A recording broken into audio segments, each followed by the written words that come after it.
इसलिए जिक्र कर रहा हूं कि 17 मई की जो मीटिंग हुई, उस मीटिंग में कार्यकर्ताओं नेताओं की जांच पड़ताल इतनी हुई जितनी जांच पड़ताल की राष्ट्रपति भवन में जाने के लिए भी नहीं होती है।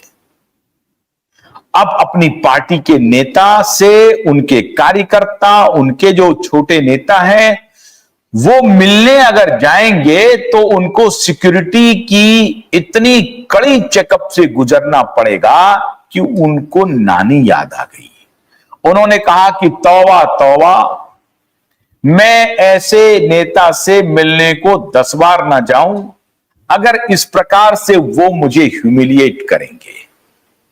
और कार्यकर्ताओं ने, नेताओं ने इसे अपना ह्यूमिलिएशन समझा। चलिए, एक मशीन है, उस मशीन से आप गुजरते हैं, थोड़ी बहुत तो जांच हर जगह होती है, वो हो गई। लेकिन वहां ऐसी कौन सी स्ट्रिंजेंट प्रक्रिया से कार्यकर्ताओं और नेताओं को गुजारा गया जो नेता और कार्यकर्ता ने बगावत कर दी और कहा कि माफ कीजिएगा, आपकी नेतागिरी अपने जगह, मैं लौट करके दोबारा मातोश्री नहीं आऊंगा। अब ये खबर उड़ती उड़ती पॉलिटिकल बाजार में आ गई है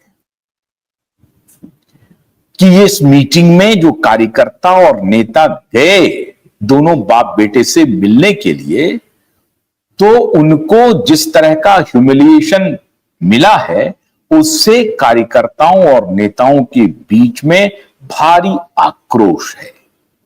आक्रोश तो पहले से ही है।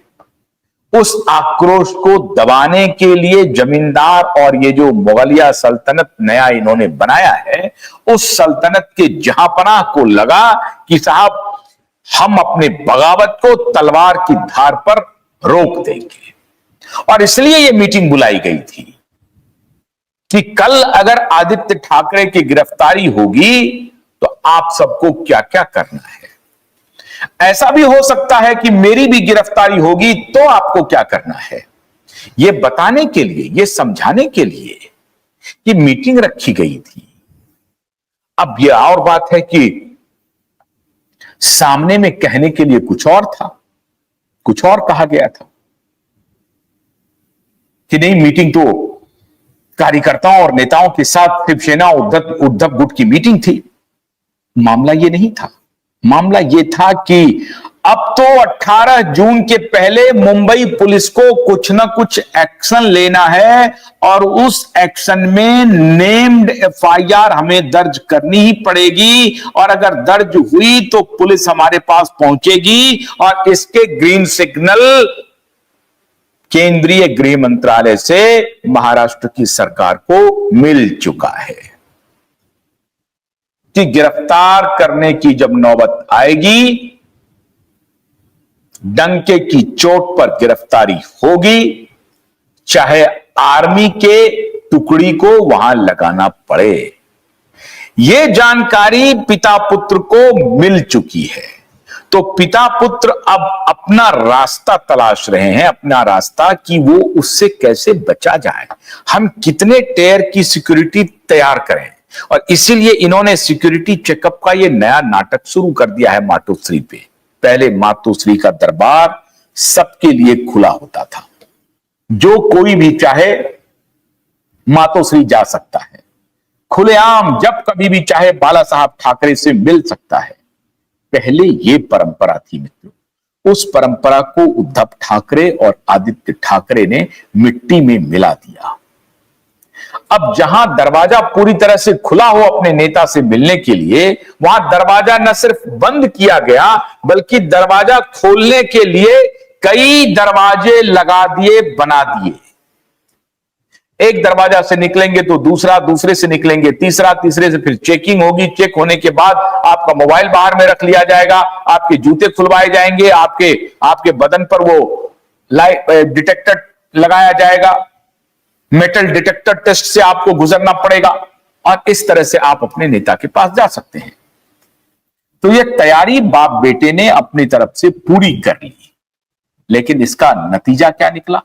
नतीजा निकला कि बगावत के सुर तेज हो गए। उन्होंने कहा कि अब मैं उस मातोश्री नहीं जाऊंगा जिस मातोश्री में उन्होंने मुझे अपमानित किया है।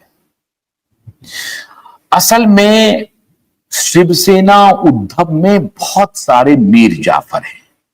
आप उसे मीर जाफर ना कहें, मुझे लगता है कि मीर जाफर कहना ठीक नहीं होगा, उसे आप विभीषण कहें। विभीषण कहना अधिक उचित होगा। क्यों? विभीषण ने रावण को समझाने की पूरी कोशिश की कि आप जिसको भिक्षुक समझ रहे हैं, आप जिसको वन में भटकने वाला दो युवा समझ रहे हैं, वो युवा नहीं है, स्वयं साक्षात विष्णु हैं। वो वनवासी राम लक्ष्मण नहीं है, वो स्वयं साक्षात विष्णु हैं जो वनवासी राम की भूमिका में जंगल में विचरण कर रहे हैं। इस बात को समझाने की विभीषण ने पूरी कोशिश की।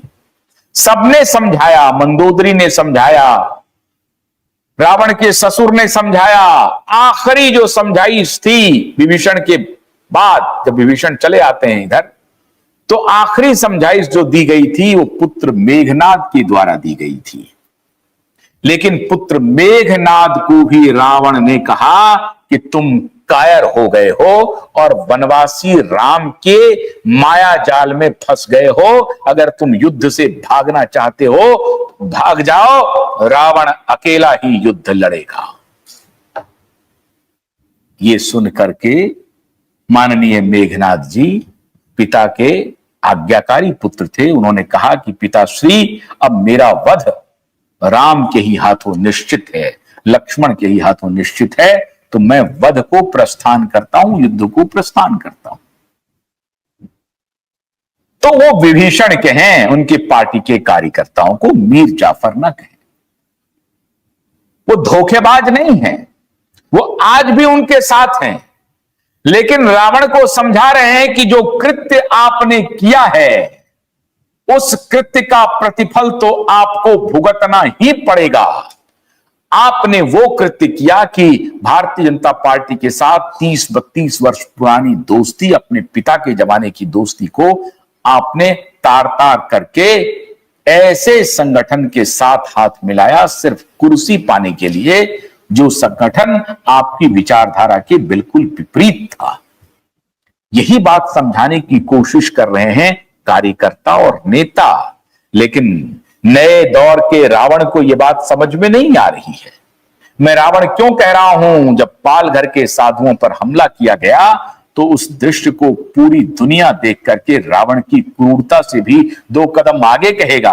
और तब परमवीर सिंह कमिश्नर हुआ करता था मुंबई का, वो चाहता तो ये सारी घटना, हालांकि वो मुंबई में नहीं हुई थी, मुंबई के परिक्षेत्र से बाहर था, लेकिन तब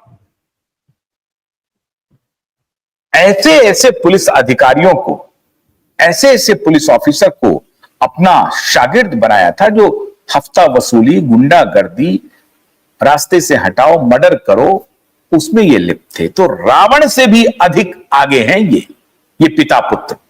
ये पिता पुत्र अभी समझाइश दे रहे हैं अपने कार्य